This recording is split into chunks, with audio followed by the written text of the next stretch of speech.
Reverend Marquise Lewis open us up in prayer. Please welcome him.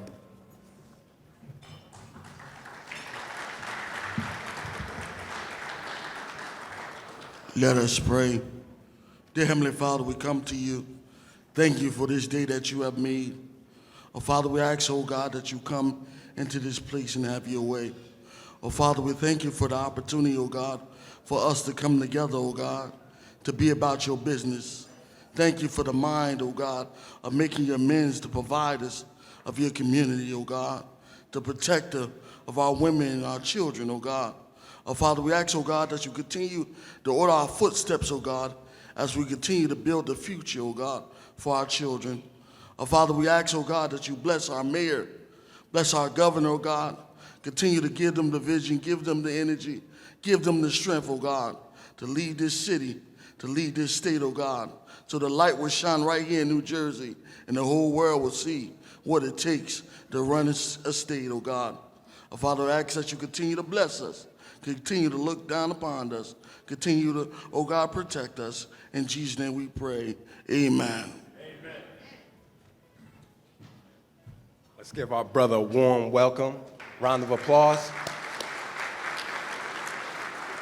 Oh, man. We here. No, we're here. No, let's give that stuff a round of applause. We here. Oh, man, I don't know what your spirit is feeling like, but my spirit is on fire right now because this is the men's breakfast meeting. Sometimes the brothers just got to break bread and talk. Straight words to each other. So we thank you for coming out. We thank you for having the spirit. So this is going to be a great session where not only we'll have the chance to mingle, but our governor is here to give us some words from the state. So we're looking forward for the words that he's coming. We want to thank Governor for, just for coming out. We want to give you a round of applause.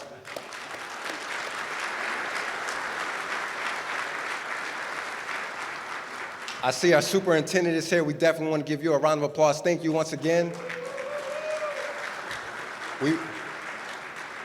This year we did something different where we started dividing the men's meeting up to committees. So we definitely want to acknowledge the small business committee. Give yourself a round of applause. Stand up so people can acknowledge you. We want to give the property committee a huge round of applause for the work that they've been doing in their planning. We have a property committee as well. We definitely want to acknowledge the marketing committee, the civics engagements committee, all of the committees that have been working ever since the mayor has just put this into action. So let's just give these brothers a warm welcome.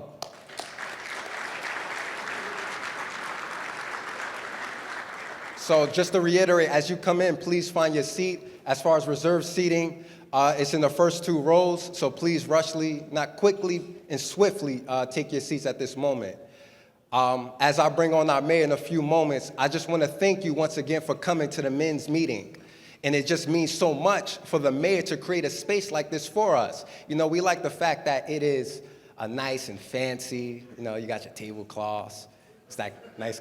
What type of water is that? Is that tap water or is that Voss water? That's the fancy water? We got the fancy water. Okay, all right. That's nice.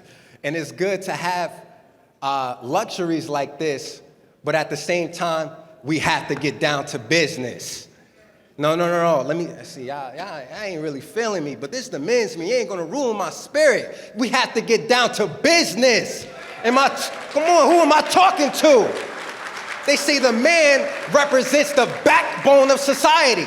So when you're talking to the brothers, you have to talk to them a certain way. The spirit has to be right. You gotta walk a certain way when you're in front of the brothers. So let me welcome our mayor, Brother Mayor Raz J. Baraka, who will be talking to us right now.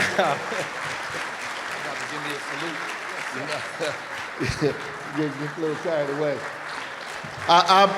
No, sit down. We coming back. I'll be back up here.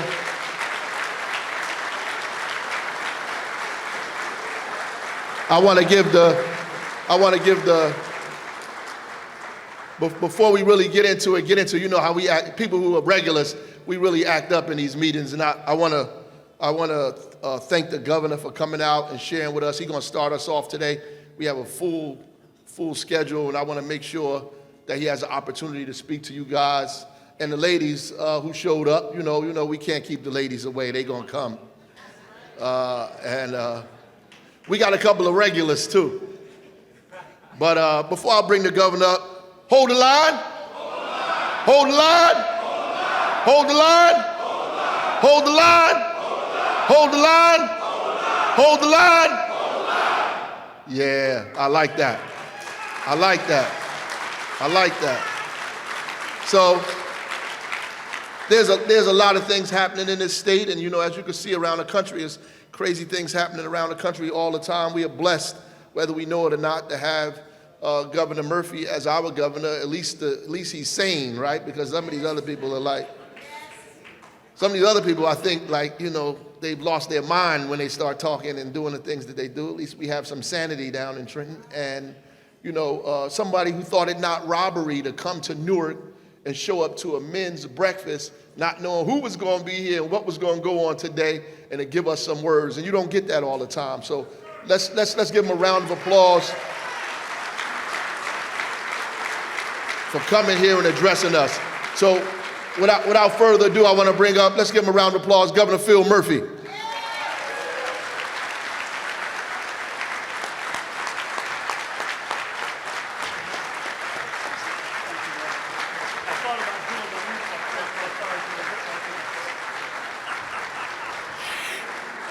Good morning.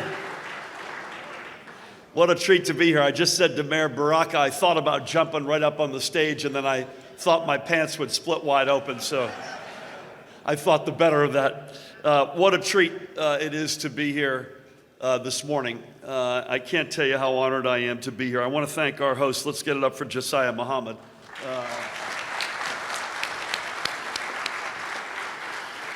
I was down there drinking some of that fancy water when you were welcoming us, so thank you so much for convening. Thank you for the prayer to Marquise Akil, to the leadership that's represented here in Newark, whether they be elected officials, members of council, or senior members of Mayor Baraka's team, faith leaders, union leaders, men and women. It's an incredible honor to be here. And most importantly, thank you to Mayor Ras J. Baraka for the invitation to be with you all this morning. Can we hear it one more time from Mayor Ras J. Baraka? We holding the line. Woo! Woo! Yeah. So in my line of business, and I know the mayor would agree with me, there are certain invitations that you just don't pass up. And pretty much anything that the mayor sends my way, I know I'm going to want to be a part of. And every time I come to Newark, and it is often, there is something new to see, there are new people to meet, and there is a renewed pride to soak in. And these three things don't just happen on their own. They are the products of strong, inclusive, passionate leadership.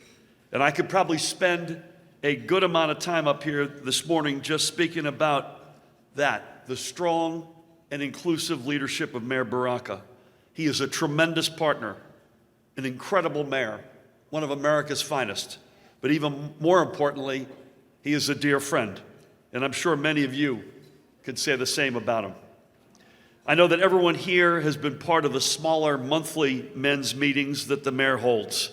And I wish I had the ability, I have to say, to be a part of similar groups when I was starting in my way in business. There may be a bit more commonality among us than you may think. I was raised in a home where there was a lot of love, but not much else. Truth be told, I didn't realize this till I was grown up, that we were working poor. My mom, who's the only one of my parents to have a high school diploma, was a secretary. My dad worked any number of jobs to help put food on the table and provide for us. And they pushed me and my three older siblings to aim high in life. I haven't said this lately, but it's true. I think I'm in politics and public service because of my dad, and I think all of us got educated because of my mom. I worked to put myself through college, and I should say at least cover whatever the loans didn't cover. And when I started out my career, I was literally at the bottom. In those student loans, I was paying them off well into my 30s. But I was raised at a time when living your American dream was not only plausible, but probable. A time when if you were willing to work hard, someone had your back. This is a core value that I know the mayor, all of us are trying to bring back to New Jersey. And I know everyone here works hard. And I want you to know that we have your back. I've got your back. The mayor has your back. So today is the opportunity for us all to be together to keep Newark moving forward down the path of growth and equity. I'm here to make my optimism and belief in Newark crystal clear to everyone. Moreover, I'm here to let you know that our administration is committed to backing up this optimism, backing up these words with action. This is a city whose best days are unquestionably still before it. This is a city of so much still untapped potential. Newark has a world-class location, and Newark has world-class people. And I don't think I need to tell anyone here that those are the two most important ingredients for success. These are the reasons why, for instance, Mars Wrigley moved its U.S. headquarters to the Ironside Newark building on McCarter Highway. It's why Hacks, which is one of the biggest incubators in the world, decided to build its latest tech incubator right here in Newark. But it's not just about big business. 3-run home runs, I'm a baseball fan, are great, but great teams are not built on home runs alone. You need to be able to score runs by piling on singles and doubles too. You need a lineup that can do it all. And if it's true for baseball, it's true for business. Our administration is committed to building this multi-threat lineup right here in Newark. And we're committed to working with Newark's small business community and with the mayor and his team to pile up runs for this city. For example, for the past several years, we've been concentrating on an effort to ensure that a greater share of public contracting opportunities are offered to minority-owned businesses, and in particular, small businesses. When I took office 4.5 years ago, I was appalled by the lack of diversity in state contracting. And this disparity had also trickled down through the county and local levels as well. Now we are aiming higher, all of us. But again, we can't do this all on our own. We can't partner with businesses if we don't know that they're out there ready to partner with us. So the first thing I would encourage of any of the business owners here this morning is to head to the New Jersey Business Action Center, and their website is business.nj.gov. Make note of that, business.nj.gov. And when you go to that site, you can learn all you need to know about getting your business certified and positioned to compete for public contracting opportunities. The Business Action Center exists to help every New Jersey business of every type and size succeed. And by the way, their support is free. So I encourage you to take advantage of all that they have to offer. Again, it's business.nj.gov. We're also investing heavily in our Main Street businesses' continued recovery from the pandemic through our state budget. We just put another $50 million into this for the new fiscal year, and that's on top of already hundreds of millions of dollars that was spent since the beginning of the COVID pandemic. And we recently created a new $10 million seed fund aimed specifically at helping Black-owned and Hispanic-owned startups get up and running. The New Jersey Economic Development Authority leads both of these initiatives and stands at the center of so many efforts to not just help our economy recover, but to prepare it for the long-term growth. And once again, as is always the case, Newark looms large in this picture. A couple of months back, I was in the South Ward with the mayor and a number of other dignitaries and business leaders to break ground on the massive new Lionsgate television and film production studio being built on the site of the former Seth Boyden housing project. Yeah. How cool was that? That was a pretty darn big day. That development on its own is going to create hundreds of good new jobs, many of which, by the way, are going to stay right in the community. But even more, when the studio is completed and it's opened and it's up and running, it will in turn reach out to the broader community, to local small businesses for any number of day-to-day services, catering, cleaning, materials for set construction, you name it. Again, Newark stands to benefit many times over. And again, it's that new math, 1 + 1 = 3. This is also why, by the way, we're committed to ensuring equity and ownership in our state's legal adult use cannabis marketplace as it continues to grow and take shape. Ensuring a diverse portfolio of businesses is something that the Cannabis Regulatory Commission is committed to, and which I am committed to as well. We undertook this game-changing effort in the name of social and economic justice to undo the years of damage that the failed war on drugs did to so many black neighborhoods. And it remains, by the way, our North Star. Again, 1 + 1 = 3, new businesses, new jobs, safer and stronger communities. And it's not just only about investing in businesses. It's also about investing in communities. With the superintendent here to my left a few minutes ago, it's why we're committed to fully investing in our public schools, including $120 million in new state aid for Newark schools to find their places under the banner, which ranks New Jersey as the #1 public education state in the nation. It's why we created the Community College Opportunity Grants and the Garden State Promise to allow kids from places like Newark to be able to afford a higher education. Because we want you to find the employees you will need for your future right here. It's why we're investing in down payment assistance programs for younger and first-time homebuyers in previously underserved communities. Because we know, and the research proves this, that when families go from renting to owning, they not only build equity for themselves, but for their neighborhoods, and they become more tightly woven into the fabric of their communities at the same time.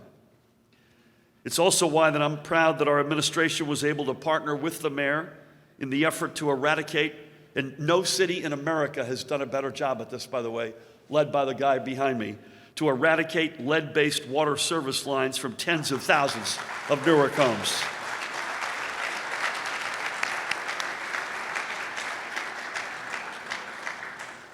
Literally a national model. I just became the chair of the National Governors Association, which is a nonpartisan association of all the nation's governors. People ask me all the time, how did you do it in Newark? How did you eliminate the lead service lines in that amount of time? It's literally a national model.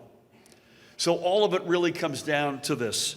Strong neighborhoods and safe communities are where businesses can grow and succeed.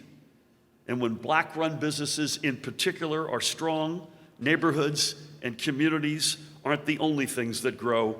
Our entire statewide economy grows as well. And everybody has a role to play in this. And this isn't just about building success for today. Today is fleeting. It's about what we all do to position Newark for the long term. It's about building businesses that will become community legacies. It is about helping you build your legacies for your businesses and for your families.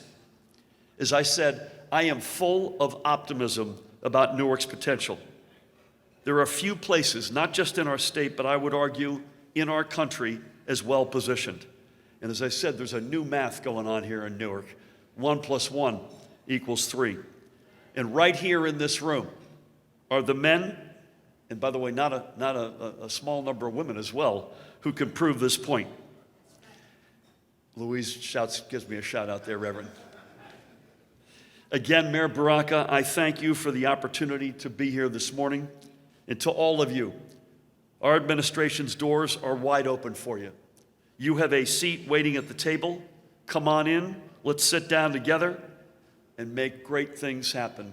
May God continue to bless each and every one of you, the great city of Newark, the great state of New Jersey, and the United States of America.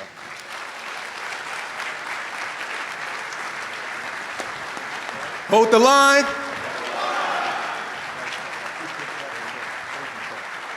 Hold the line. That's what I'm talking about. That's good spirit. At this moment, pull your phones out. We don't live in the 19th century. Pull your phones out, record our governor. We got to put this online. Black men doing something productive. Well, we got the governor coming through. Put this on your Instagram. Come on, what we waiting for? At this moment, we'd like to bring on our brother Siri, who's going to talk further about some of the successes he had in the city of Newark. So at this moment, let's welcome our brother. Round of applause.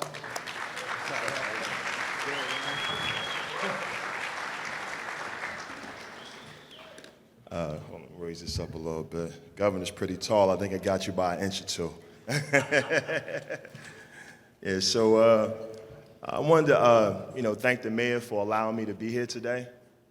This is a special moment for me because, I attend the mayor's meetings like, everybody here.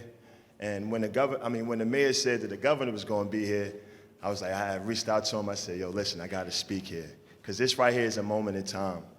So just like most things, in life, I used to play basketball, right? And I used to control the games, right? That's because I could control the flow. I could feel the pace. And in this moment right here is a black community, as people of color, we're in a moment of time. We have momentum.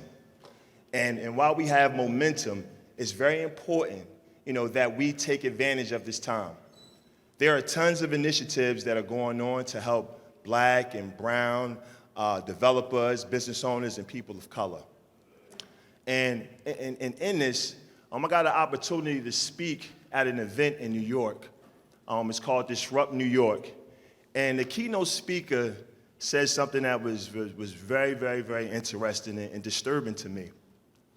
He said that in America, in venture capital markets and in private markets, there's $69 trillion.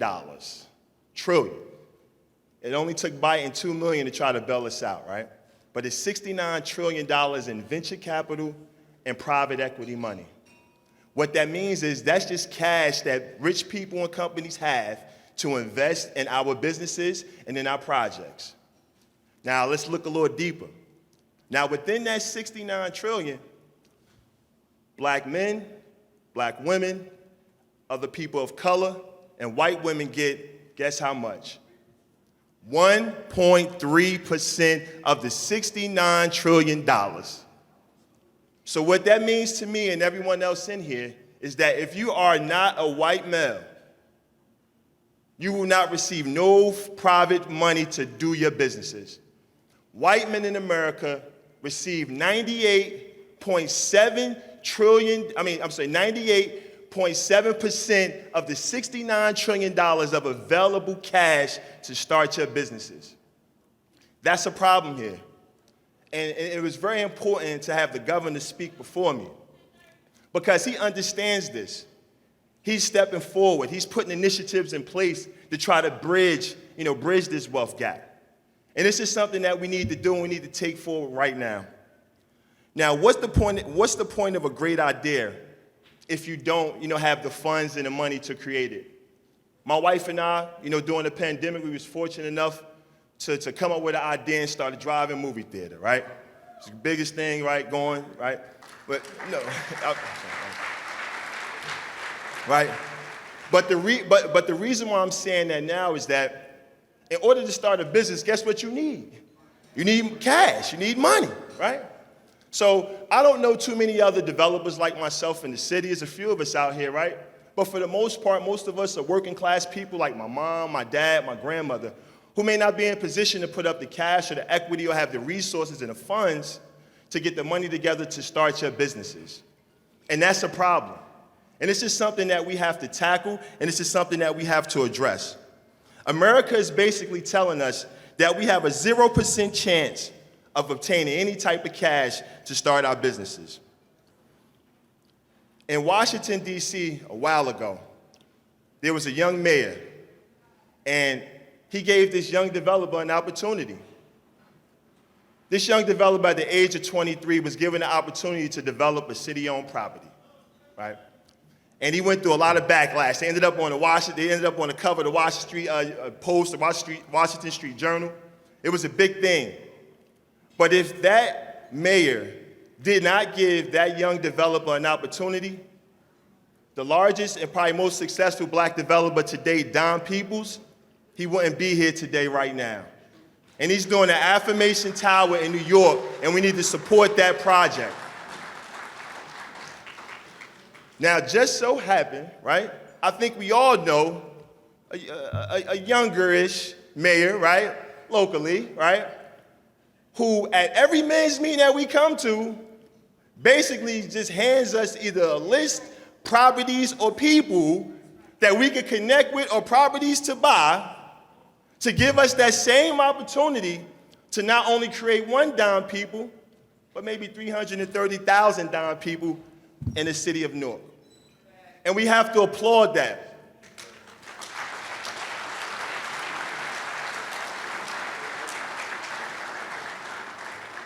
Because although this man is boastful and he's brave and he's courageous, that comes with a lot of weight, that comes with a lot of heat, that comes with a lot of scrutiny. All the things that we face every day being black and brown Americans in America. In real estate, you need three things, basically in business, honestly. You need money, you need property, or you need relationships. That's it, in any business in the country, in the world, wherever. So now, I've been coming to the men's meetings for years, and we all have, right? And speaking with the mayor about this meeting today, I was like, listen, Mayor, I'm like, is there anything specifically you want me to tackle and to address? And he was like, yeah, Sheree, could you do me a favor? Could you tell people how to get started? And in my mind, I'm like, absolutely. But the second question was didn't we get started 4 years ago? My son, I think my son was in kindergarten when we first started. He's in 6th grade now. Like, what's taking so long? Like, seriously, this is the men's meeting. I grew up in the city of Newark, a young black man. Probably I never really said this before because I try to be sensitive about my family. But mother drug addict, father drug addict, alcoholic. Raised by my grandmother. I was raising my two younger brothers who are 10 and 9 years younger than me since I was 10 years old. Period. You don't see me making no excuses. Period. So if I'm able to do this and be up here today and speak to you because of somebody like the mayor, somebody like Governor Murphy, and those who see the value of supporting black and brown developers and business owners like myself, you all have to get it together. This is the men's meeting. And I'm specifically talking to all of the men out here. After this meeting, when I give you this game, do not call me, do not text me, do not email me if you're not going to do anything with this information I'm about to give you. Don't come near me. I'm serious. I don't have time to waste. I'm trying to change my life and my family's life, and hopefully with the mayor, we can change a few more of your lives in here today. Hold the line. Hold the line. Hold the line. All right, there we go. That's what I like to hear now, right? So now let me give you some food to eat, all right?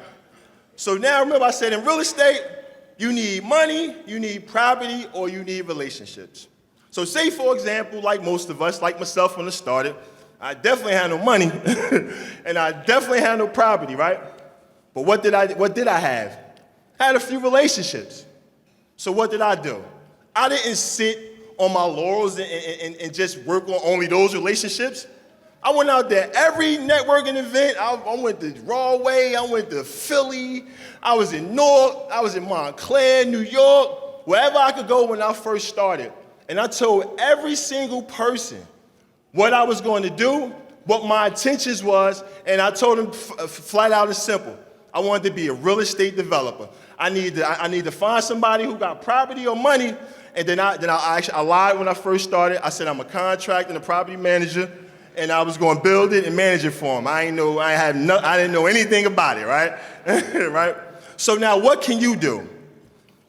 You could get involved in local organizations like GNEC, Invest Newark, LISC, La Casa, Urban League, the Newark Museum, the Newark Public Library. All of these organizations have networking events. They got webinars, they got galas and different functions. And some of you may say, well, Sari, that's not real estate based, or that has nothing to do with business in some of these organizations. So what? Guess who'll be there? People like me. Guess who else be there? Some of your council people. Guess who else be there? Some of the business owners who are the sponsors of these events. Wow, right? Doesn't that make sense? So we have to step outside of our own shells, right? And we have to take that step forward to do the things necessary.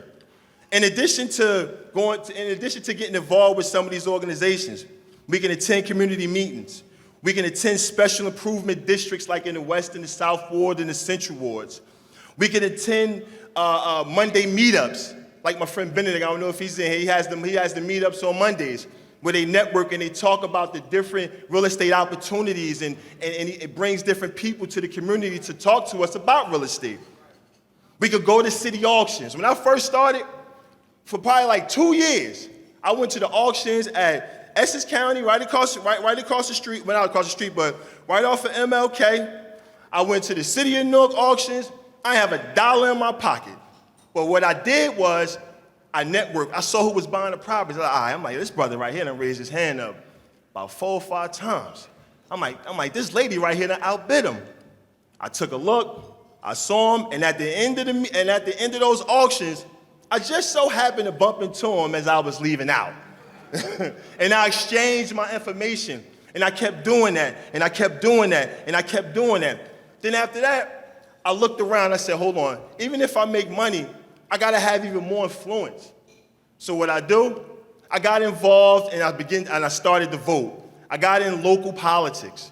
In my opinion, local politics is the most impactful on your day-to-day, right? That's why it's important to support people like the mayor, to support people like the governor, and those who have our vision and our shared interests at heart, to keep these people in position so that we can have the opportunity to prosper. Because they get it, we don't. It takes us time. These guys are the one-on-ones. Me and everybody else in here, it's gonna take us a few years to get ourselves together.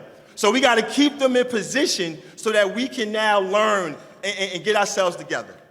If you don't have the relationships or you don't have property, guess what? You actually can find some money. I know I said America gives us a 0% chance of finding cash to put into our businesses and our real estate transactions, but like anything else, it's always ways around things, right? So one of the things you can do, how many people in here work? Please raise your hand. Raise your hand, raise your hand. You got a 9-to-5 job, right? How many of y'all got 401ks? Raise your hands. You got pensions? Raise your hands, right? Guess what you can do? You could take a loan against your pension or your 401k. And that's how I bought my first property. I ain't had no rich uncle. Definitely had no pop. Mom wasn't situated right. Family wasn't situated right. But I took that opportunity of having my job and took my little $7,000. I took a loan against my 401k, and I bought my first property at 680 South 15th Street in Newark, New Jersey in 2010. That's how I got started. You can do the same. There's no excuses.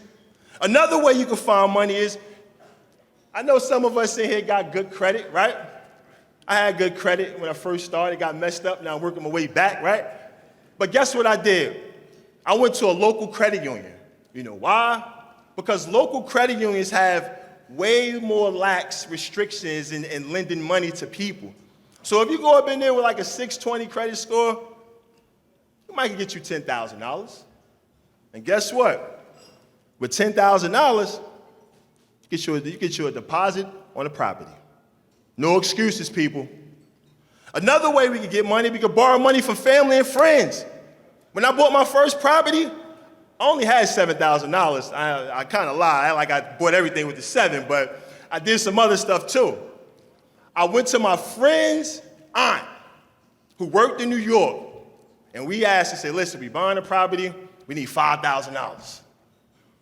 She was like, all right, I got you. So with that 7 and her 5, I had the $12,000 needed through one, my 401k, and 2, through my family network to be able to buy my first property. I'm not leaving it up for chance. I'm gonna get it done any way possible. And lastly, you could do one other thing too to make money. Something I did too. If you don't have the money, you don't have the relationships, guess what you can do? You can actually become a real estate agent. Damn, right? So everybody in here wants to get involved in real estate, but don't want to spend the $455 to go to the School of Milburn in Montclair to get you your real estate license to become a real estate agent. So guess what happens when you become a real estate agent?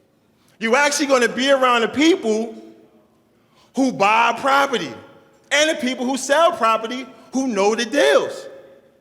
The last realtor, I just sold a property. That realtor made $20,000 off the sale of my property, and I hated it. And guess what? It was nothing I could do about it because that was their fee. And that could be your fee, and your fee, and your fee. It's no more excuses. Now, if you don't have the relationships and you don't have the money, guess what? I think we know somebody who got the property. Does anybody in here know anybody who got a bunch of property that they offering, right, municipally, that we could potentially buy if we have a little patience and be a little resilient? Does anybody know one person in Newark who has property that we could potentially buy? Can I get a hand? Anybody know anybody? Who you think? Who you think, brother, with the raspberry rocket hat on? Who you think? The local who? The local mayor, right? God, that brother right there need a PhD. He is a rocket scientist. That is important because he know the one person who we all kind of know who basically gives us the properties to buy. Now, the next thing you can do when you're trying to find property, do what I do. I roll around for like 3-4 months. I rode in North Ford, South Ford, West Ford, and I rode around and I tracked and I logged every abandoned property or every property where the grass was growing high. It was a bunch of mail on the mailbox. I logged it. And then what I do next, went to the county and I went to the city tax assessor's office and I gave them these addresses. And I said, who owns these properties? A lot of times it was LLCs. About 30-40% of the time, it was actual people. And guess what we have at our disposal? Facebook, Instagram, Twitter, and the most powerful of them all, Google. You can find anybody on Google.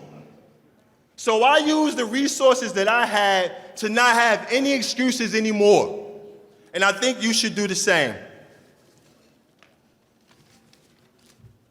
In the state of New Jersey and around America, it's tons of initiatives on how to help black and brown, minorities, people of color.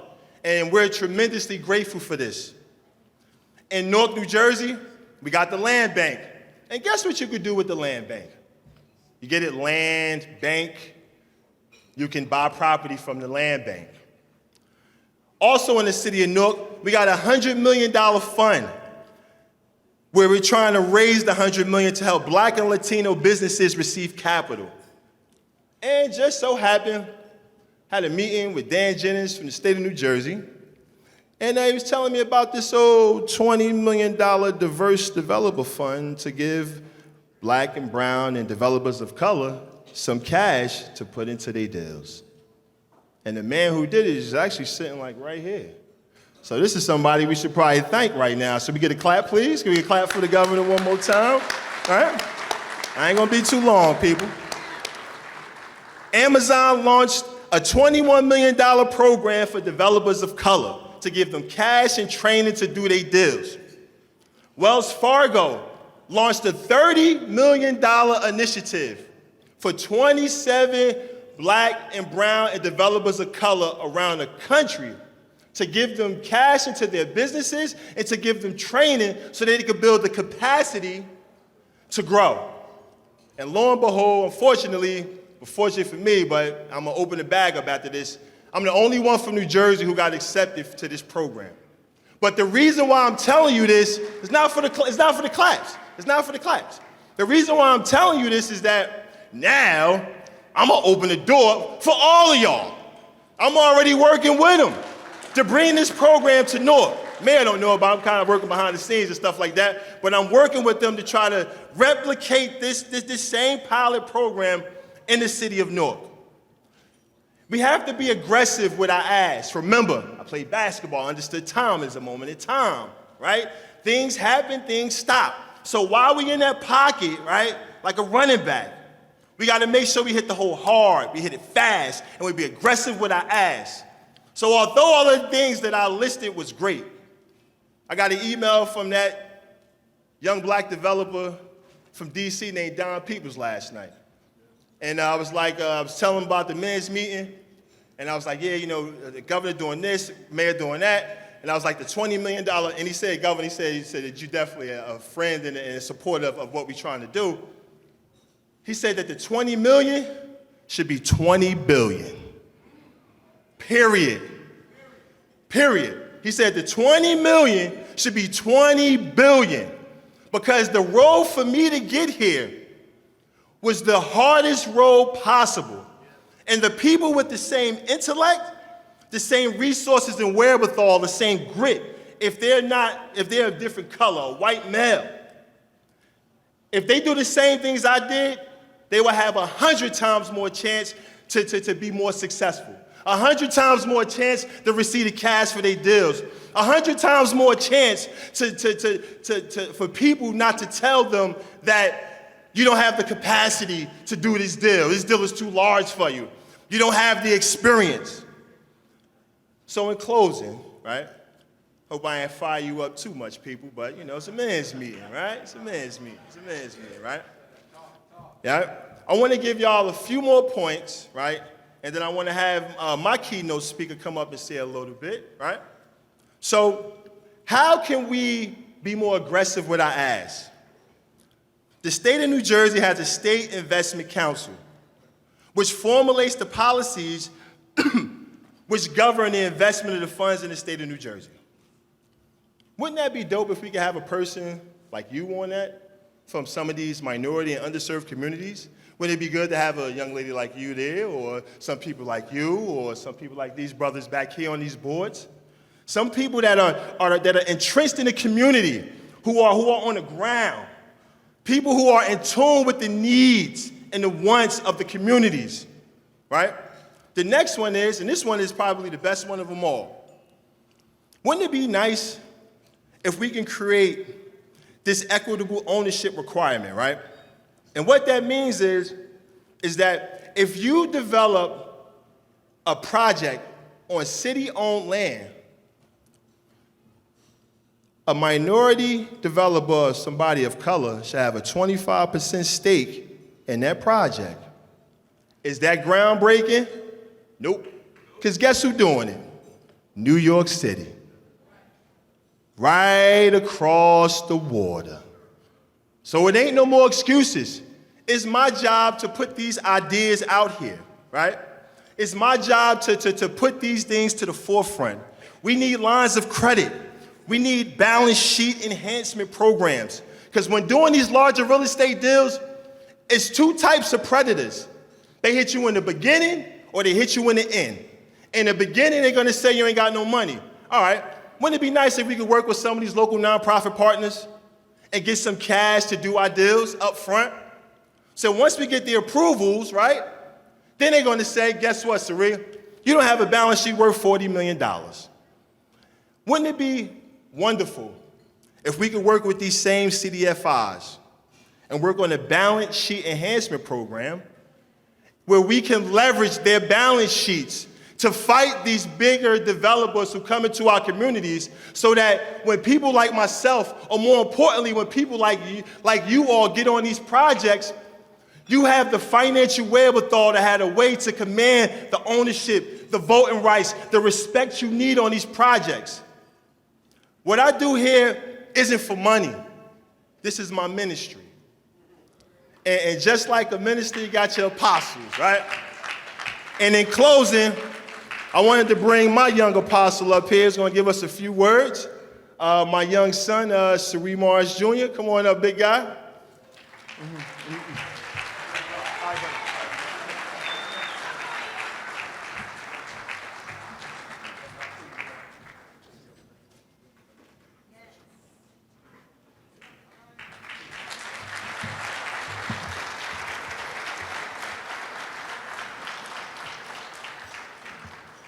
Hello, everyone. My name is Sari Mars Jr. I'm 11 years old, and I go to St. Bernard's Prep.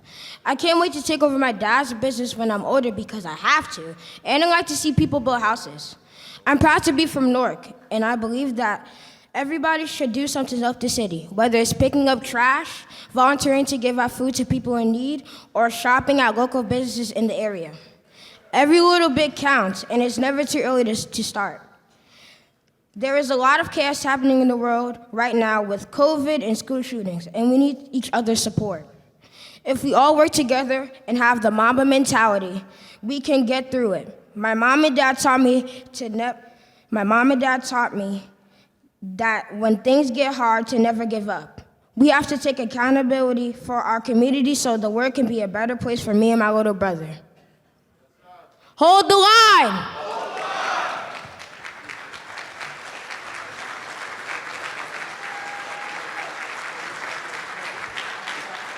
Let's give that young brother a thunderous round of applause.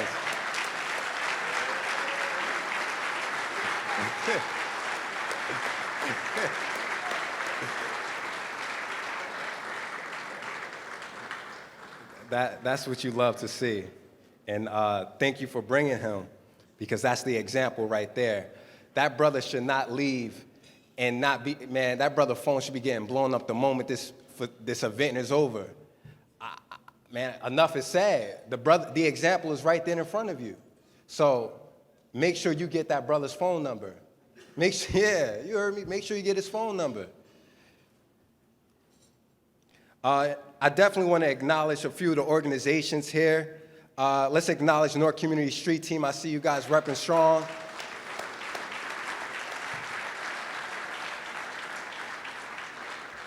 I see New Direction here. New Direction, Brother Shadi, I see you, brother. I see my student minister, Abdul Haq Muhammad here. Assalamu alaikum, beloved. I see our honorable council, South Ward Councilman, Pat Council. It's a pleasure, as always. And the Council of the West Ward, Dupree Kelly, as always, brother. Yes, sir. Praise be to Allah. It is always an honor for us to have people in leadership who just represent a good foundation for us, for the people. And that's not easy, being a public servant. It's not easy dealing with us sometimes. And we know that. And as I bring on our mayor, it brings me back as a student. You know, I went to Central High School, graduated in 2014, and you know, I was constantly helping him out when he became the mayor in the campaign season, and when I was in college. And it was like an expectation in me during my college season.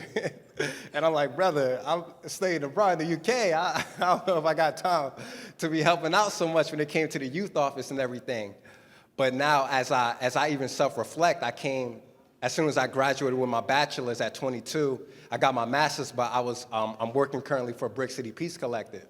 And I think about that process as a young person, going to college, being able to come back to his city and work. Simple as that. As a young brother said, I want to inherit my father's business. I think that's just something important for us to see as men in general. That's the foundation. That's the practice. All of what we do is for the generation that comes after us. We really have to just sit on that for a second. If I asked us to raise our hands who have children, I'm pretty sure most of the room will raise their hands. And recently, our mayor did a state of emergency, as I would call it, when he had the meeting with anti-violence. You know, he talked about the violence that was happening in the city, and one thing he brought up particularly was youth and violence. And when we look at our young people, our young people are acting up. And there's a famous quote. It says that the proverb, not only does it take a village to raise a child, but if a child is not embraced by the village, he will burn it down to feel his warmth. And as we look at our young people, not just in the state of New Jersey, but all across the nation, they're burning their villages down because they don't feel embraced by the city. They don't feel embraced by the community. And that's not so much of leaderships, that's really a household problem. Yeah, we gotta call it like it is. That's really a household problem. Yeah. We gotta talk straight words when we talking about being the father, the example for young men. You know, the moment I heard some of us say, man, our youth, man, we can't handle them. You can't handle an 11-year-old? Brother Mayor, we in trouble. Brother, we in trouble. 11-year-old, 14. Man, that's scary. When you say, man, I'm scared of our young people, it really says something about your heart. Nah, I gotta question your heart. When you say you scared of a young person, really, brother, you a coward. And you just gotta get called out straight like that. Because we talking about our sons. No, wait. Do I make men uncomfortable in their seats? Because I'm your son talking to his father about how things gotta get right. Things gotta get right in our community. Things gotta get right in Newark, New Jersey. So I gotta talk straight words to you. It has to get right. We talking about our young sons. Some of them be smoked out. How you smoking at 14 years old? How they talking about they depressed? The Honorable Minister Louis Farrakhan says, do we have problem children or do our children have problems? And if our children have problems, what is the need? For behind every need, there's a behavior. And behind every behavior, there's an emotion. So what is the need of the emotions of our young people? We try to make it seem like it's something greater than what it is. Man, they just need you. They need you to act right.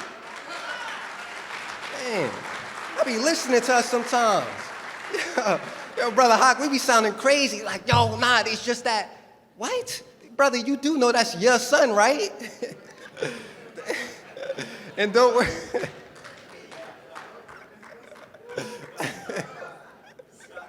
I'm sorry. But I'm just really feeling for our young people. And when we just look at what they're going through, they're really lost. It really just shows for a lack of guidance. And honestly, I think I know what it is. You know, I've been doing some research in my mind. I've just been thinking. I've been letting a lot talk to me. And really, it's because of you. Because when you talk to them about what they should not be doing, you're really talking to yourself. And because you're talking to yourself, you don't want to hear that stuff. So it's easy to fan them off and not talk to them. It's easy to say, man, he don't want to listen. Because the moment you talk to them about getting right, really, you need to get right. Yeah, I said it. Some of us be dabbling in and out, confused. You telling a young person to stop smoking and you smoking. Yeah, I said it. Weed is legal. You 14 years old, smoked out. You can't be on the basketball team no more. You don't got the same win as some of these players. Oh, nah, it's just not weed. Brother, stop. You're just not going to explain it to me why young people, 11 years old, high school, young as 8th and 7th grade, should be doing things like that. Did you know in the state of New Jersey that e-cigarettes is an epidemic for young people? Did you know that? So these escape drugs, these straight drugs, it starts there, then where it leads. Then they 22 years old, smoked out, done, and nobody wants to say nothing. You don't even want to acknowledge them, looking sad, and you'll just throw a stone at them again. Nah, brother, you gotta first throw that stone at you. Yeah, this is men talk. I have to talk to you a certain way. Yeah, I know it's a lot of sisters in here. Sisters, this is meant to make you uncomfortable because really this is men breaking bread today. I understand. I know you wanted to come out. There's nothing wrong with you coming out, but we're going to make you feel a little uncomfortable today. Real talk. I mean, this is the men's meeting. Sorry, if I could share this protocol real quick. In FOI class, sisters are not allowed to attend. I'm sorry, Ms. Roundtree, I'm just being straight when it comes to mid talk. Yeah, you're the council, so you good. You're the council, you good. But at the same time, the men have to just get right, and we have to talk to each other a certain way. They say steel sharpens steel, but in reality, it just means sparks is gonna fly. You know, when steel flies, sparks flies out, right? We have to ruffle each other out to be smooth at the end process. So I thank the mayor in creating this space, the men's meeting, because when you just look at it and look at the condition, this is a need. And look at it, honestly, we got to talk this way because the reality is we won't see you next month. Yeah, it got quiet, right? Yeah, I know, we run strong for the breakfast meeting because you get free breakfast, but when we talk business next month, none of us want to get straight to business. I hope brothers reach out to you, Brother Siri, because trust and believe, I'm going to ask. And if your phone call don't blow up, then surely it is on you now because we did our part. And as I just reflect, this has been going on for how long, if I may ask? About 6 years. So there should be many more examples like this brother right here. We have to just think about building. We have to think about this work in a transformative way, spiritual transformative, economically transformative, mental transformative. As we reflect on these men's meetings and the other ones to come, Brother Superintendent, I know you got a hefty job dealing with our young people, brother. So inshallah, we have an opportunity for more of them to come out to these men's meetings on the monthly basis, but we just want to make sure our young people are put in positions. We cannot allow the things that we deal, the trauma we deal with to affect the next generation because it's not too late. Now I'm here to tell you it's not too late. As long as you got breath in your body, it's not too late. We need to not only get right, but we need to save our sons and daughters. They need to see their father figure. They need to see them. A big brother, the uncle, the godfather. They need you. So as you reflect on my words, I pray what I said didn't harm or affect you. But I pray that it resonated with you a little bit. And it did. And if it made you uncomfortable, praise be to Allah, because that was the intention too. I was supposed to make you uncomfortable because there was a truth in there you had to hear. Straight like that. I'm sorry, I'm talking a little. All right, so as I bring on our mayor, let's give our brother a thunderous round of applause. Hold the line! Hold the line! That's what I'm talking about.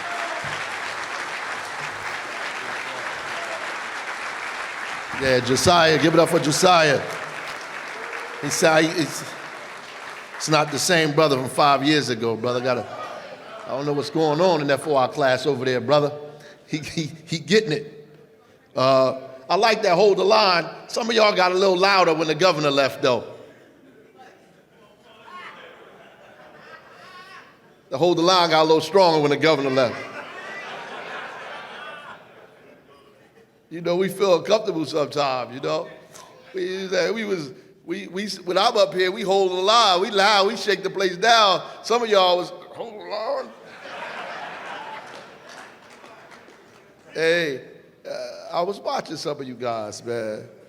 Hopefully you took down the stuff that he gave the information around, specifically the DCA, all of the funds that are available. You know, a lot of times these monies go unspent. I had the conversation with you about the lead service lines and the money we left on the table with the lead service lines. We left about $5 million on the table in lead service lines because we couldn't get the people to access the dollars to do the development that we needed. So some of that money went back to the primary developers. So there's a lot of money that's on the table, and hopefully you're going to go get access to that money that exists. And as well as the private monies that exist out here as well, that these people are now making available to you, that ain't gonna be available forever. Because the minute we get out of this season, because seasons are important.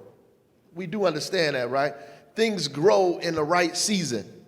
So the season we're in now dictates what we're able to do. Like all of these things that are available are because of the season that we're in, but that is going to change.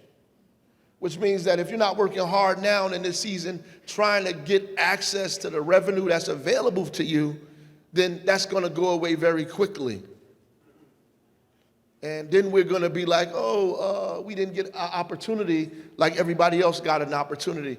But you have to go after the things that exist. And hopefully the notes and the things that Sari talked about. You wrote some of those things down because those are important. One thing he talked about was relationships. And, you know, I try to talk about that as much as we can in our meetings because relationships are hard for us. Black and brown men, we have difficulty with relationships because we grew up in an environment that promoted us being apart, so we don't know how to relate to one another. We don't have a good relationship with ourselves, never mind having a relationship with other people, so it's difficult for us to have relationships. We don't trust each other. We don't believe each other. We don't like each other. As a matter of fact, some of us talk about the people who came up to speak. We talk about each other when they get in the front because really we want to be in the front. We got that drum major instinct like King talked about. We want to be the leader. So when people get in front, we think it is our job to humiliate and demean them, right? To bring them down because we want to be in front. And what we don't know was that you were born in front. You already in front. You don't need me to be out the way. This thing is, he's in the way. Nobody's in your way. And that is the problem. So we have difficulty with relationships. So it's difficult for us to talk to people who come in the room. Hell, when a guy came years ago, when the lead service lines was here and said, I got $40 million that I need, I got $40 million from the city that I need to spend because they're making me have minority code developers and all this other kind of stuff. He walked out the room. I had to jump on a few people about him being there and nobody saying anything to him because we're afraid. We scared. I know you don't want to hear that because you're a tough guy. But we afraid. We afraid because we don't know. And the lack of knowledge creates fear, which is crazy because today is the day of wisdom understanding. Well, that's something different for the people who know what I'm talking about. But at the end of the day, the lack of knowledge gives us fear. So we let this guy walk out of the room and nobody said anything to him because we're afraid to establish relationships with him or do what Sari told us to do, go to these things. We ain't going to no museum gala. Keep it real. We ain't even going to the block party if our homie's not there. We ain't going to the NJ Pack event because we telling each other that it ain't for us. That's the first thing we say. Stuff go up downtown, things going on. That ain't for us, that's for them. That ain't for us, we on internet. That ain't for us, they build that for them. That ain't for us, this ain't for us, that ain't for us. Well, why? I don't understand that. Everything that's created in this atmosphere is for you because the atmosphere was created by you. So at the end of the day, you say, I'm not going to the museum gala, I'm not going to the NJ Pack event because it's not for us. Yeah, it's for you when you get there. If you don't go, guess what? It ain't for you. And we tell each other that so we don't go. So it's hard for us to go to these events and build the relationships that we need in order to establish because relationships are more important. Sometimes relationships are more important than the actual money. Because sometimes when you don't have the money, the relationships will get you the money. And if you run out of money, relationships will get you more money. When you get in trouble, it's relationships that's important, right? That's what people always say is who you know. And they get mad and be like, oh, it's who you know, it's who you know. You got to know somebody. Yeah, but more importantly, they got to know you. Because a lot of people know me. I just don't know them. People come and say, I know the mayor. I know the mayor for 20 years. I'd be like, I don't know this guy. So at the end of the day is who knows you too. So that's important. The other thing that I thought was the most important thing before I get into what I want to say is what Sari's son said.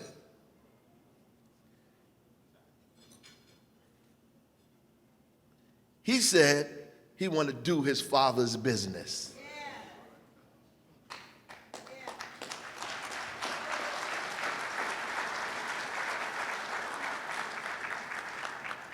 You know why that's important? Because what is our Father's business?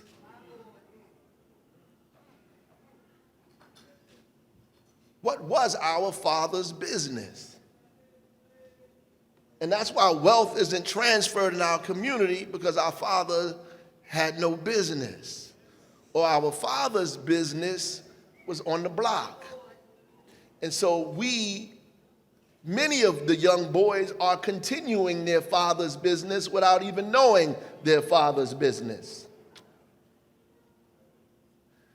That's so deep and so powerful. It hit me hard when he said it. And when Josiah repeated it, I was like, wow, what is our Father's business? Now, if you know who you are and you have knowledge, then you know that even that you have a biological father. But if you know what I know, your Father is all powerful, all knowing, all seeing. And if you understand that is your Father, then if you do your Father's business, then the thing that you want to do is small compared to what it is that you can do. But most of us, we running around here mad because we can't find our Father. We don't know where our Father is. We can't relate to our Father. The Father was the foundation. In fact, some of our mothers are our fathers. So we all these young people out here, 14 and 15 years old, looking for their father. Looking for their father on the corner, in the block, in the bar, in the club. They looking for their father, and they find their father in people in the community that have a little power to them. So they attracted to power. Don't get angry. We was born to be attracted to power. That's who we are. Power is magnetic. There's truth in power, right? And power, which is today, we're attracted to power. So anybody who they think is powerful, they're attracted to them because they're looking for their father. Because nobody has introduced them to their real father. And when they find a real father, all of these people on the street look powerless to them, so they don't gravitate towards them anymore. They gravitate towards information and knowledge that will bring them closer to their real father. I mean, this wasn't what I was supposed to talk about today, but I needed to say this because when I was a child, I spoke like a child. I understood like a child, right? And I thought like a child. And when I became a man, I put childish things aside. And it doesn't say I put childish things aside and then I became a man. It said when I became a man, I put childish things aside. And we can't do the things we want to do because we still immature in our thinking. We're still immature in what we say. That's why when guys come to me on the street and they talk a certain kind of way, yo, big bro, I want to holler at you about this, da, da, da, da. And I look at them like they crazy. And I correct them because it's my job to correct them. I correct them. And they think, oh man, you trying to act funny. No, when you was a child, you spoke like a child. Speak. Your voice, your words move things. If what you say doesn't move things, you're saying the wrong things. Right? So I want you to talk right, not talk proper, talk right. I want your words to have power, not just for me, but when I leave and for everybody else you speak to that's in your circumference. The problem with you is you're defending and holding on to something that's keeping you as a child. Why you gotta, this is how I talk. This is me. No, that's not you. What you saying is not you. You don't know who you are. When you find out who you are, you won't speak that way. Especially not to me. And that might throw some of you off, but yeah, you speak like that, and then you understand like a child. So when things are happening in front of you, you don't know what's going on because you can't analyze and interpret it correctly because you understand the world as a child. That's why 15-year-old boys are commanding more respect in the neighborhood than 45-year-old men. Because they're thinking on the same level. You can't move them because you're 45 and stuck in your immature thinking. And they can see your immature thinking, so they're in competition with you. I'm not in competition with a 14-year-old boy. I'm not even going to get in the argument with a 14-year-old boy. We speak in the same language, talking the same things. Our ideas are the same. We on the set, we in the hood. You 45 in the hood and on the set. You sound like the 14-year-old. That's why the 14-year-old thinks that he should be in charge, because you're not bringing nothing to the table. Here's the crazy part. Everything that's happening in this city, we can stop it.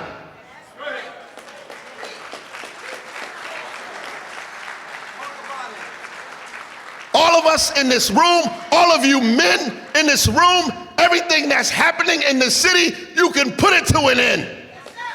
You can put it to bed. You can stop it tomorrow if you wanted to. If we was together like we were supposed to, all of this stuff would end immediately. Not just the killing and the violence, but also the development and the unemployment and the vacant lots and the vacant buildings and all of the things that are happening. If you engage together, it would end. But you're immature in your thinking. You're satisfied with where you are. And only dissatisfaction causes change. You're stuck where you are because you're satisfied in squalor. It bothers me when I see young boys standing on a corner or sitting on crates in filth with garbage all around them. It bothers me because they are comfortable in squalor, hanging on an abandoned property, and ain't one person say, let's buy the building. They wake up at 8 o'clock, 7 o'clock in the morning. How do I know? When I'm driving to work, I see them out on the street. They're out there bright and early so they could get up on time.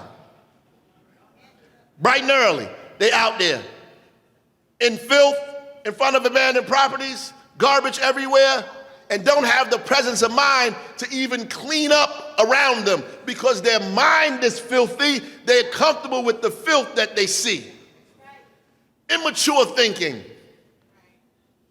People, oh, I've been coming to these meetings, I haven't gotten anything. That's because you've been waiting for somebody to give it to you.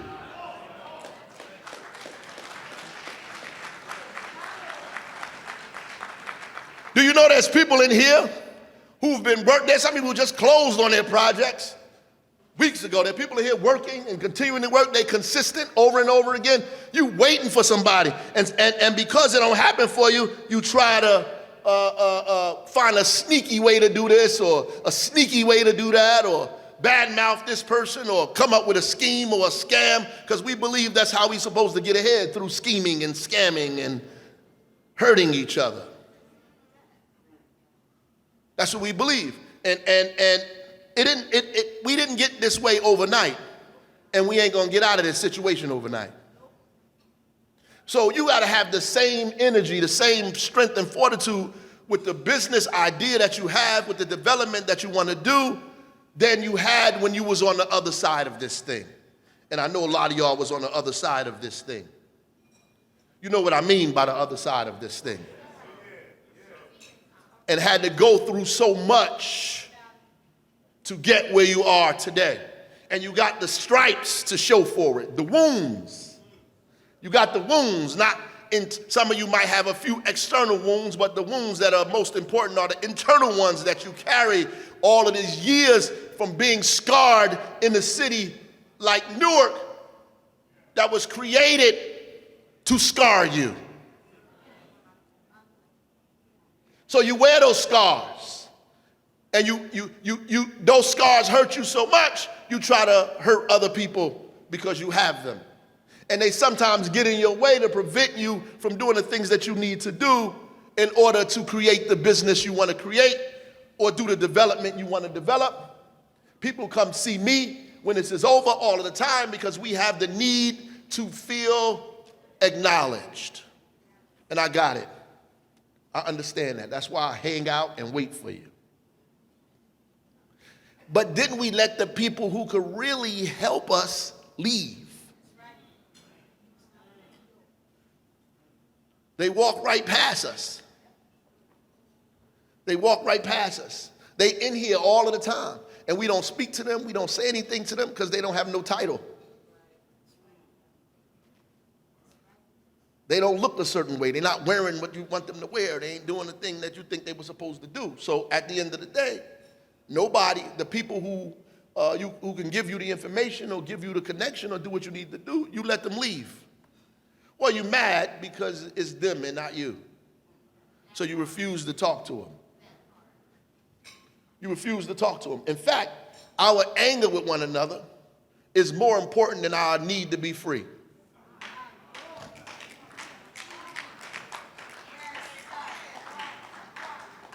It's more important. So the guy who got the thing that can help you, you let him get away because y'all having a petty dispute about nothing. And we all wounded. We supposed to be wounded. Then the people who come up to us and give us what they call in the community fake love, or the book say, you know, the wounds of a friend, right? The wounds of a friend as opposed to the kisses of an enemy. If I'm your friend, I'm going to talk to you this way because I want to see you do better. People who come and placate you and kiss on you all of the time. Hell, Judas kissed Jesus to identify him. He kissed him. Sometimes the people who come to placate you are not the people you need to be around. You need to find people who came to do business. And some of those people might be a little rough because you used to being that dude. You know, we like to be that dude.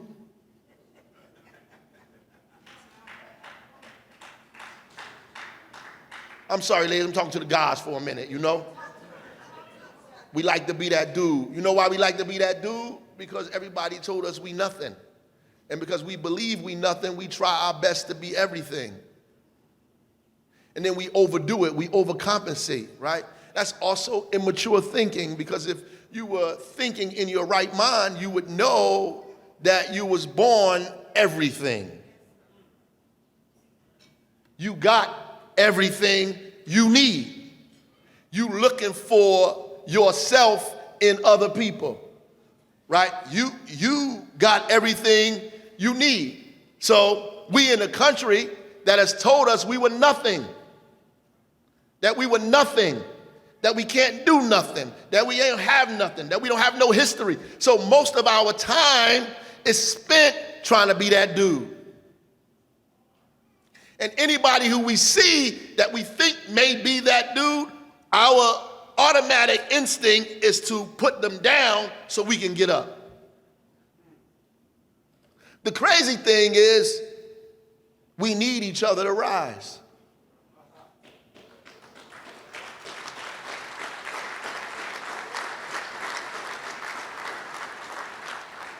That's the crazy thing. Like, we need each other literally.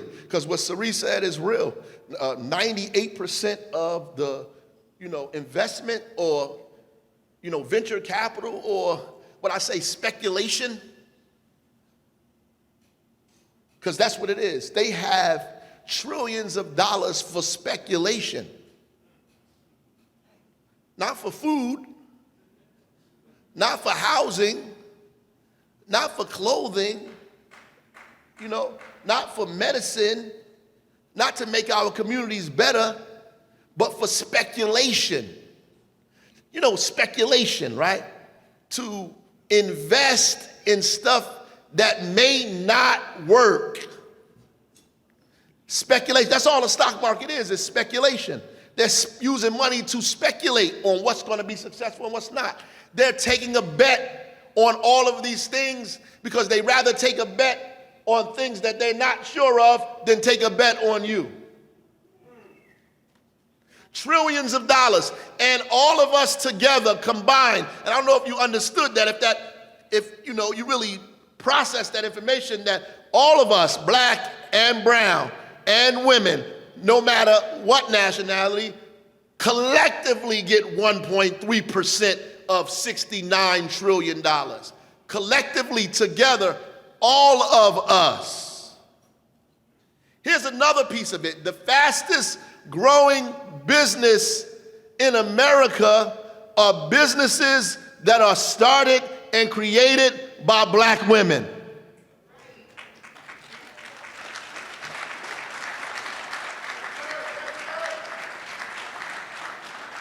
Now, if I pull black women out of that,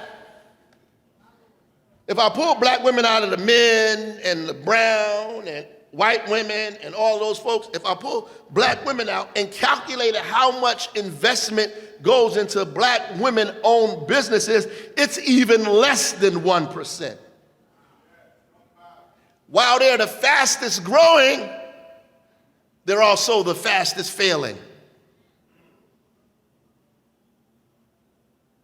Because nobody is investing in that. But don't you feel some type of way, black man? Don't you feel some type of way, my Latino brothers that's in here with us? Don't y'all feel some type of way? If you don't, I don't understand why you don't.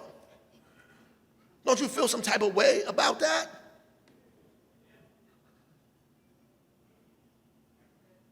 That our community, that what's going on in our neighborhoods, that we have no control over, that the business is going up, the stores that are happening, the things that are going around, we are not involved in it in any capacity.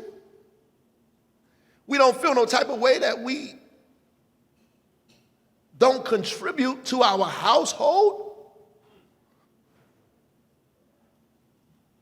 that we takers and not givers, that we are takers and not givers, that we are takers and not givers. You don't feel no type of way? How does your son feel? That we take and not give? What are you bringing to the table? Besides your loud mouth and your walk and your sassiness and your tough guy thing, what are you bringing to the table? Are you paying the rent even? The cable bill.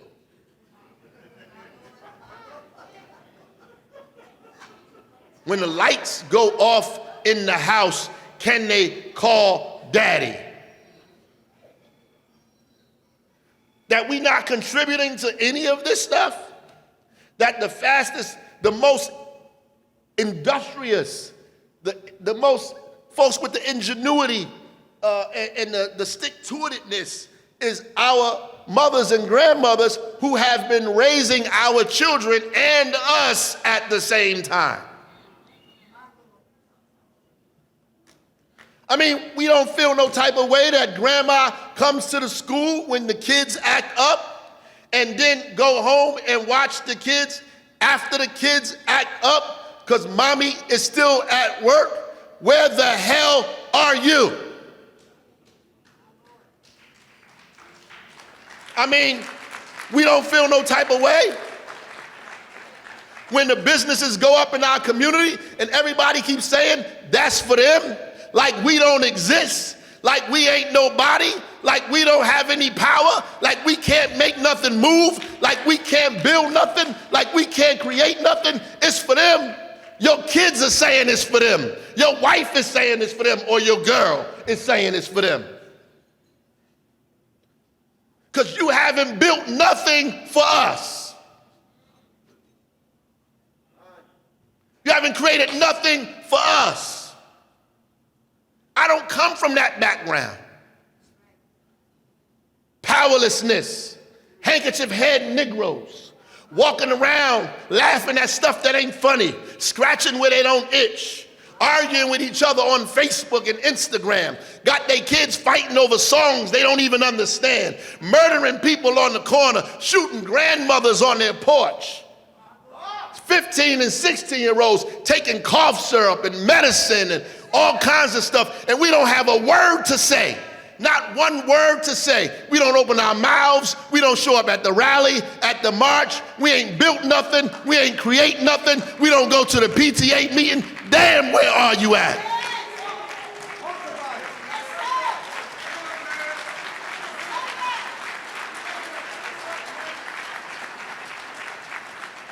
Not a thing. It's 15 abandoned houses on your block. They was there when you was a child and they still there.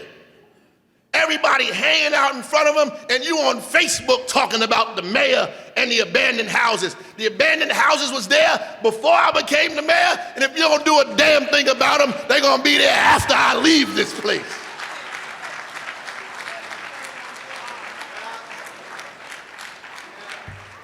Oh, you need to put the houses so you can put homeless people in. I ain't no developer. Y'all need to put some homeless people in these houses. You need to do this. Well, what the hell are you doing? You mean the 6 or 7 people you hang with every day, y'all can't think of one thing to do? Not just one thing to do. You don't have anything you want to create, anything you want to build, or you just comfortable standing in front of the store watching your girl go back and forth to work, praying to God you don't get murdered or locked up while she take care of the kids. You ain't even got the presence of mind to drive your own damn kid to school in the morning. You out there with your boys on the corner watching her take your children to school and then go to work and feed you and your children in her house. In her house. In her house. Hey, in her apartment that she may be losing.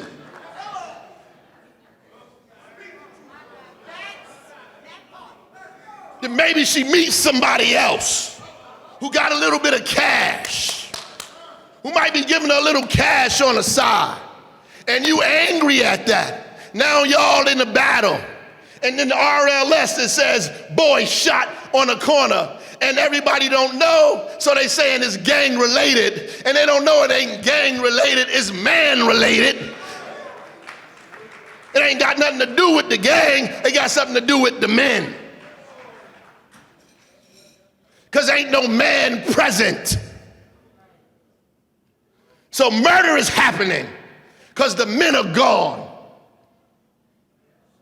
Now I had to bring the governor out to get you out.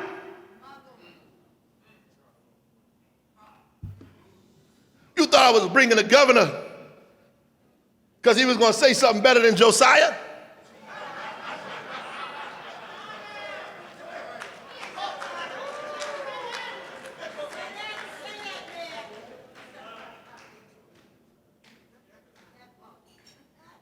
Because what Sari said wasn't important.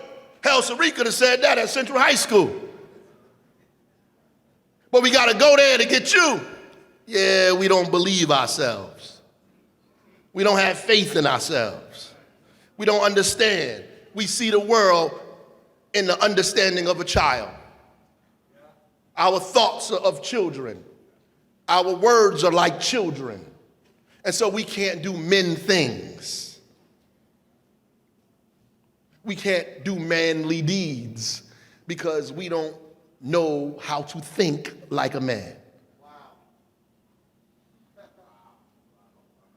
That's really where we are.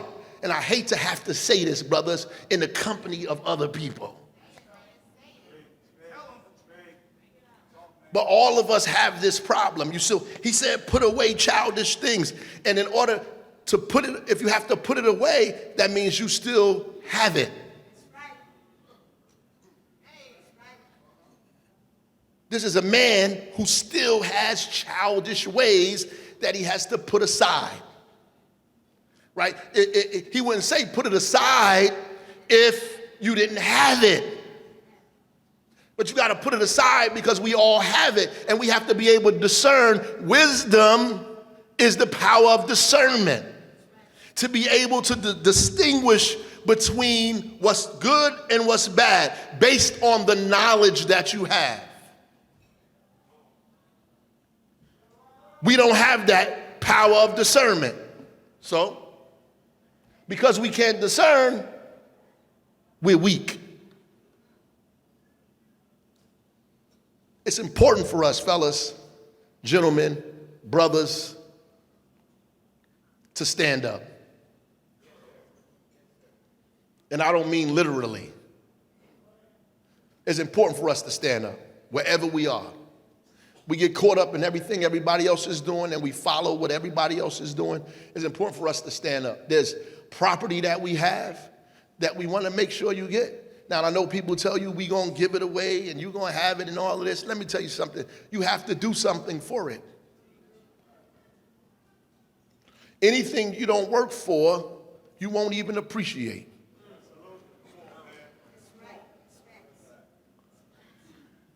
The stairs are harder than the elevator, but the stairs are more impactful to you. You remember those stairs. The elevator ride is easy. You remember those stairs. And the good thing about the stairs is there's lessons all up and down those stairs, and they stay with you. When you get to the top, you turn around and look down and be like, damn. When you make it, you be like, whoa. Because when you take that first step, you be like, I can't make it up these stairs, man. Then you get to the top of the stairs and you look down and you say, whoa, this is crazy. I did all of these stairs. Then tomorrow when you see the stairs, you're not that intimidated by them because you did it once. We got to take the stairs. It's harder.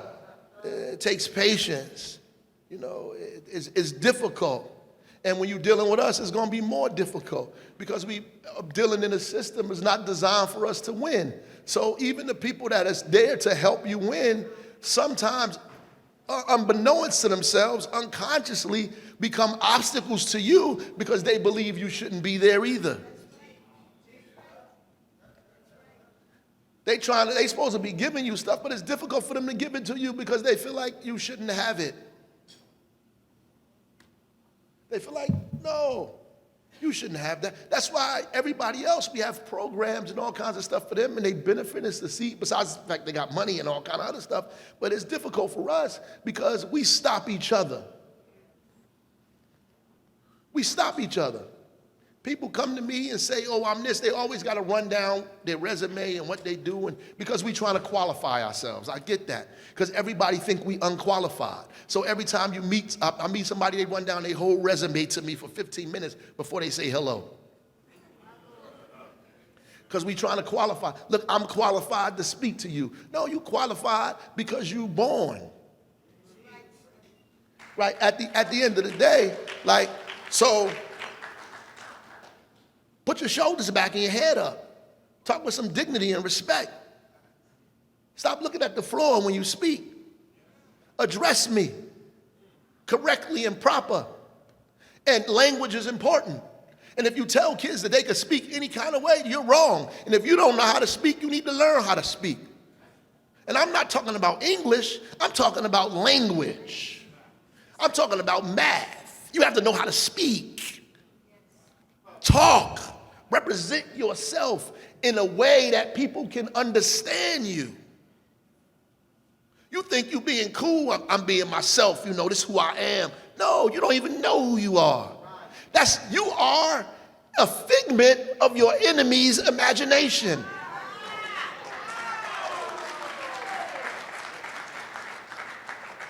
A caricature, an exaggerated human being.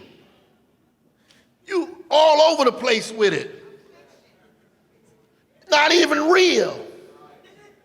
Somebody told you you were this way, and so you're performing. And every time you come outside, you perform.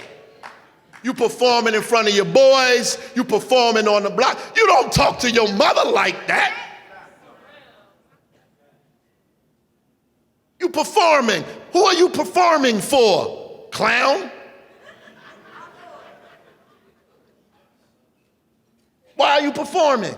No. Stand up straight. Talk straight words. Let people understand what you're talking about and make them believe what you are saying and respect who you are. That's why you talk a specific kind of way. Don't come up to me on the street, yo, bro, I need a job, big bruh.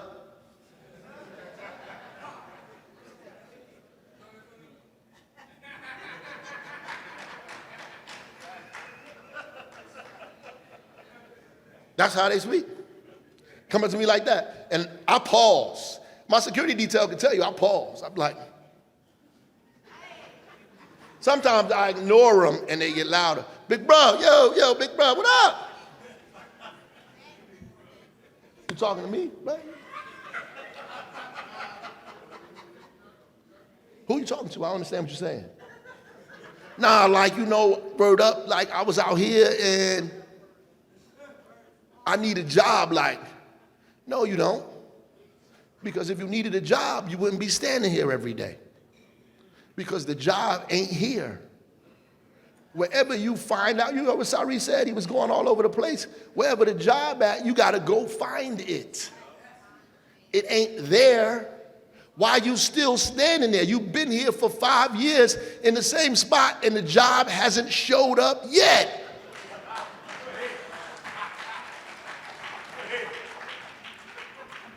Which means, guess what? It ain't there.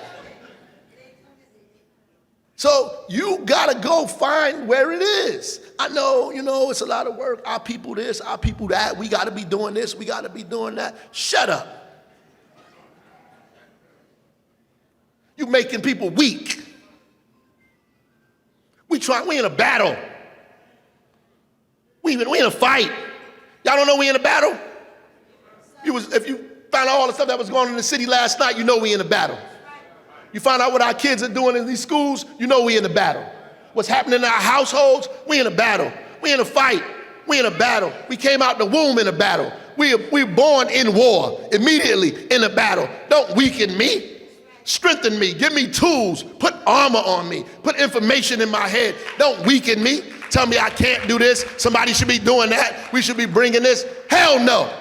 Stand up and take care of yourself and take care of your family. Build what you need to build and create what you need to create. Nobody's going to do anything for you that you can't do for yourself.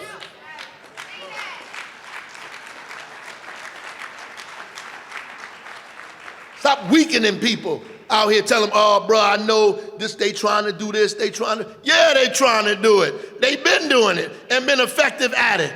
Now, the question is, what are we going to do? What are we going to do? How many people own property?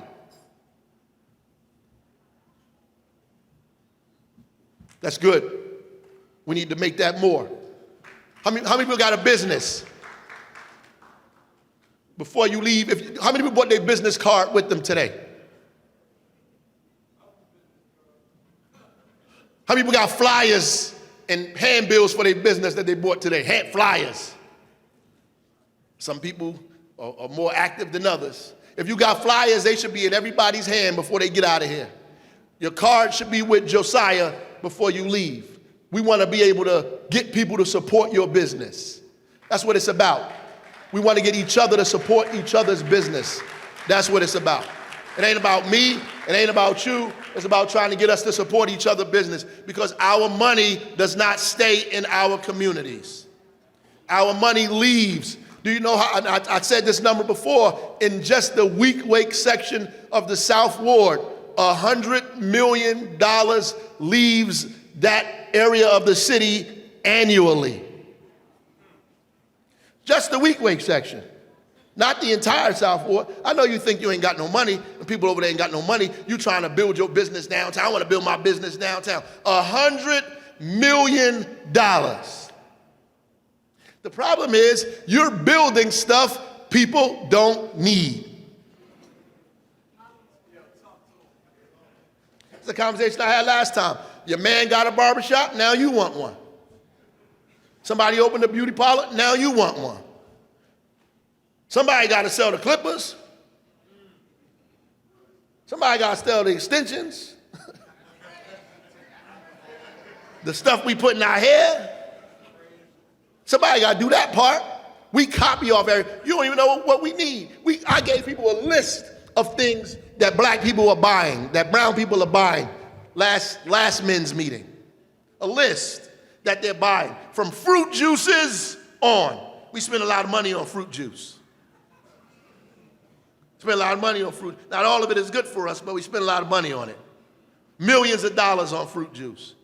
Millions of dollars. And all of us, I'm going to get an internet-based company because that's the way things are going. Yeah, that's the way they're going. But our trends are not going that way in our community. Our folks still like to come to the store.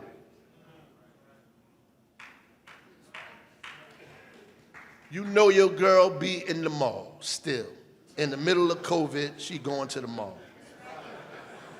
They like the mall. We like to shop. We want to see what we getting.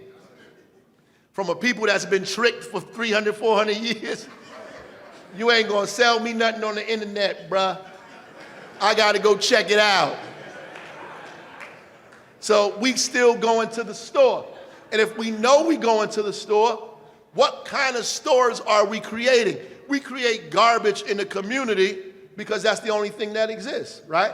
We don't create quality stores with good customer service and treat our people a certain type of way to begin and market to them, to begin to get. Everybody else markets to us but us.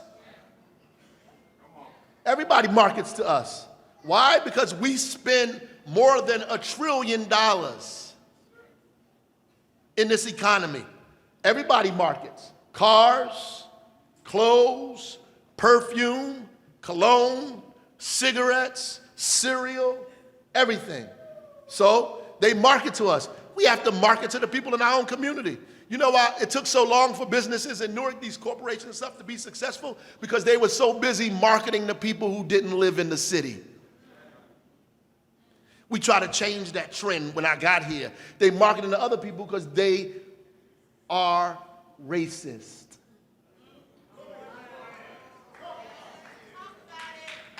And believe that you don't have anything to give. The reality is you're spending $100 million in somebody else's community. Now, if I put all of the communities together, nobody's marketing to you. It began to change. You know, Prudential is one of the top 10 grossing arenas in the nation, Prudential Arena. Before, when the other guy had it, they wasn't doing that well. Now these people got smart enough. They got Chris Brown coming next week. Everybody be there. Yesterday, you know, people was over there yesterday. You know, they had Chris Rock and Kevin Hart. And people know how to make money. Who are they marketing to? You. You might try to do the same thing. As soon as you get successful, you figure out, you know, I'm successful now. I don't need my people anymore. That's the wrong answer. That's the wrong answer. I just told you where the money at. Why are you looking for money somewhere else? It's right next to you in your neighborhood. Now, we ain't got no money. We just spend money. So we spend money we don't have. That's where we are. I don't want to hold y'all all morning, man. I wanted us to get reinvigorated. The men's meetings were getting smaller. We needed to get them bigger, particularly in this time because Newark is growing. We were just having a meeting talking about all of the housing that's happening just in the downtown area, the building, 400 units, 300 units, 4,000 units. There's gonna be thousands of people in this community, just in the downtown area alone. Things are happening and people don't even know about what's happening. People arguing about they mad because we bring in Lionsgate to Seth Boyden. And I don't understand who would be angry at that, except people who ain't been by Seth Boyden. But at the end of the day, it's housing, and employment. We have immature thinking, so we think that we need to build housing alone because we're thinking immaturely. We are waiting for somebody to do something for us, so we need housing and employment. So you have to have a place to work so you can afford to pay the rent in the building you are in. You are expecting people to give you subsidy for the rest of your life, and they may take it away. So you have to build employment opportunities as well as housing. We just don't want to build housing. We also want to create jobs and opportunity so that you can live in those communities and work in those communities at the same time. Yesterday, not yesterday, the day before, I believe, we just did another Section 8 homeowner, meaning we took a person from the projects or from the area who was paying Section 8, and we turned them into a homeowner using their Section 8 voucher in the city. Now, we're gonna go one step further, all of you contractors, we're gonna go one step further. We're gonna meet and talk and figure out how to take a certain amount of city property, right, and sell it directly to people who are making a certain amount of income for about $1. Right now, hold up. You get a mortgage with NACA, the people we working with, and your mortgage will be based on the development costs or the contractor that's developing your property or fixing your property up. So potentially you'll be paying $150,000, $170,000 for your property, which will make your mortgage cheaper than your rent.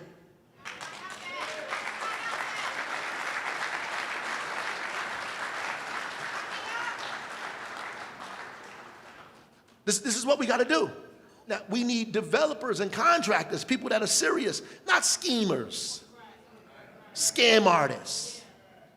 We need developers and property owners, people that want to do this. When I went to D.C., they said, when we went to U.S. Conference of Mayors, they were saying, we have to build back better, and we're going to spend this much money on infrastructure in America, trillions of dollars on infrastructure in America. But here's the problem. We don't have enough engineers. The country is short tens and thousands of engineers. So I'm in a meeting thinking, are they thinking about the kids at Shabazz being the engineers? And in my mind, I said, yeah, we got to go get them engineers out of Shabazz.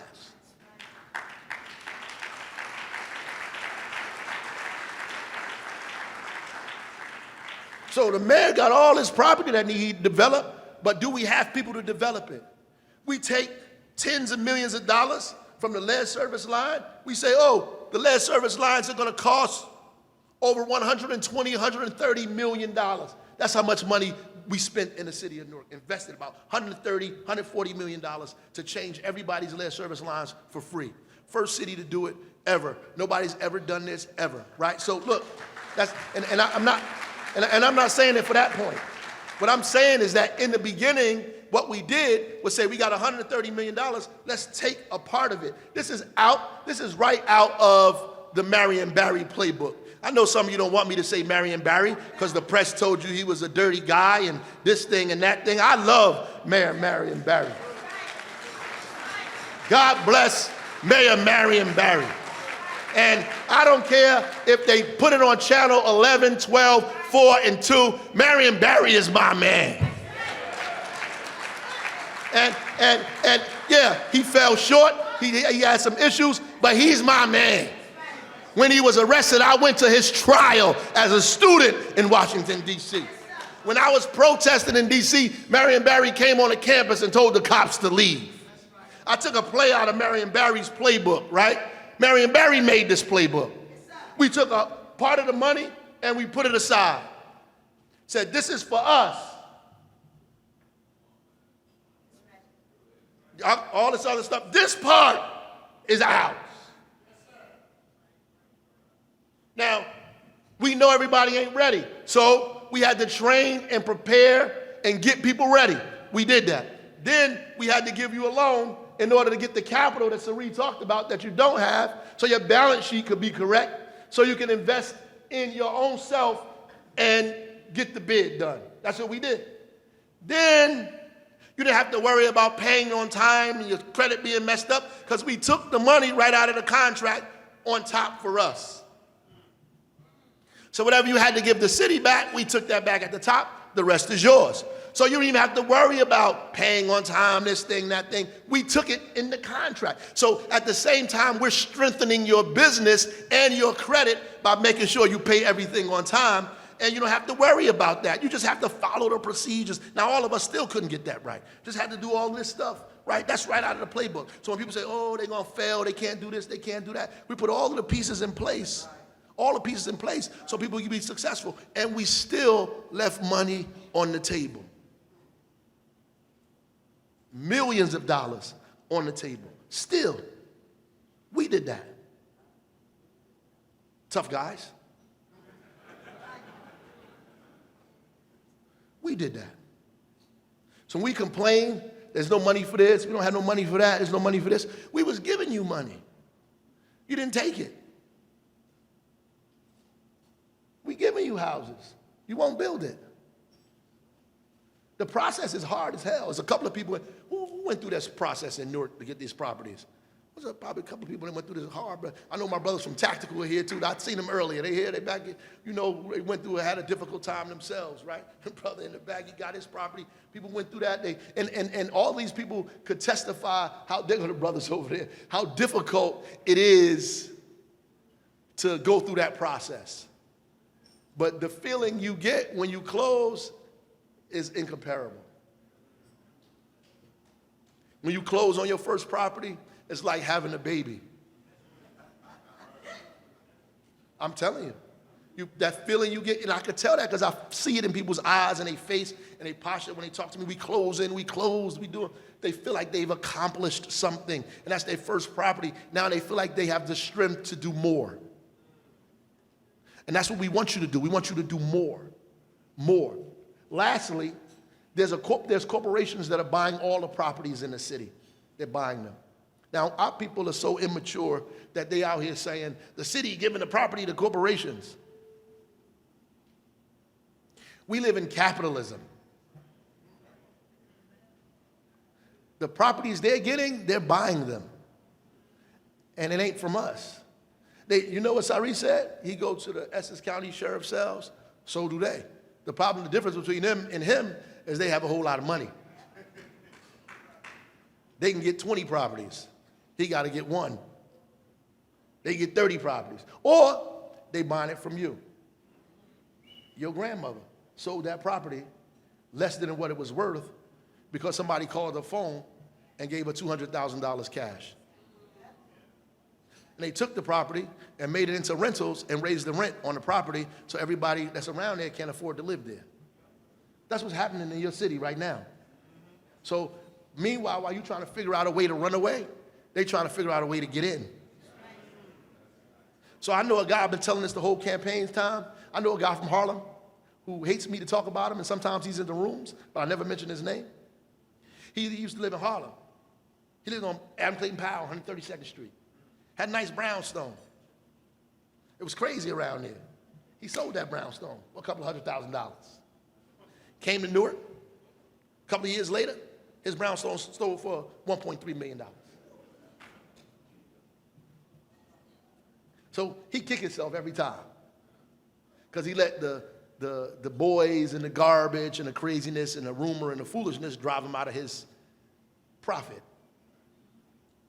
And didn't know that the property is an investment. You own it, it's yours, right? That's wealth. Wealth in America is based on property ownership, right? So you got people's grandmothers or children who can't pay the taxes on the property that their grandmother paid for already. Over 30 years, they owned the property. They paid it. They don't have nothing else to pay but the city's taxes. You can't even pay the taxes on the property, right? And so you foreclose the property. And the property is in foreclosure, and you're scared. So somebody calls your phone. How they got your phone number, I don't know, because they called my phone. I don't know how they got my phone number. They call the phone and say, hey, I've been trying to reach you for a month. I like your property. Are you willing to sell it? I got $150,000 cash. And you like, jackpot. I'm going to Florida. Or I'm going to Atlanta. I'm going to Atlanta. It's cheaper to live in Atlanta. I'm going to Atlanta. Splurge in Atlanta. 6 years later, I'm going to find my way back to Newark with nothing. $150,000, we take it, we out, and the property is gone. I know y'all know that's happening. Y'all know that's happening. The property I live in was abandoned. I bought it abandoned and fixed it up myself. Got local contractors, people I grew up with, to fix the property for me, right? They live in it now, in the South Ward. My property was abandoned. Now, the beautiful thing is, like, when it was abandoned, people used to hang out in there and play and do all kinds of, it's an eyesore. So when you buy it and fix it up, you build and help the community. Pat Council could attest to that, because I'm three houses down from him. And I moved in there and he was there already. But the property was abandoned. Not just walking by and say, oh, this is abandoned property, it's ruining my community. I purchased the abandoned property and fixed it up and moved my family in it. Now it's mine. It's also my children's.